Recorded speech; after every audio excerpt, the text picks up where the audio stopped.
ত্রয়োদশ জাতীয় সংসদ নির্বাচনে জয়লাভ এবং বাংলাদেশের প্রধানমন্ত্রী হিসেবে দায়িত্ব গ্রহণ করায় তারেক রহমানকে উষ্ণ অভিনন্দন জানিয়েছেন যুক্তরাজ্যের প্রধানমন্ত্রী স্যার কিয়ার স্টারমার। অভিনন্দন বার্তায় ব্রিটিশ প্রধানমন্ত্রী দুই দেশের মধ্যকার দীর্ঘমেয়াদী বন্ধুত্বপূর্ণ সম্পর্ককে আরও এক ধাপ এগিয়ে নেওয়ার প্রতিশ্রুতি ব্যক্ত করেন।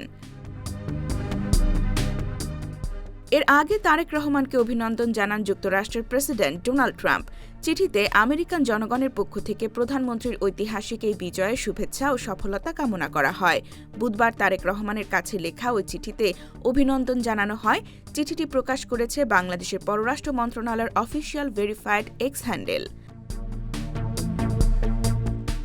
ব্রিটিশ প্রধানমন্ত্রীর চিঠিতে বাংলাদেশে আশ্রয় নেওয়া রোহিঙ্গা জনগোষ্ঠীর সদস্যদের জন্য মানবিক সহায়তা, বাণিজ্য, বিনিয়োগ, জলবায়ু কর্মকাণ্ড, অভিবাসন, প্রতিরক্ষা সহযোগিতা সহ যুক্তরাজ্য বাংলাদেশ অংশীদারিত্ব জোরদারে যুক্তরাজ্যের প্রতিশ্রুতির কথা তুলে ধরা হয়।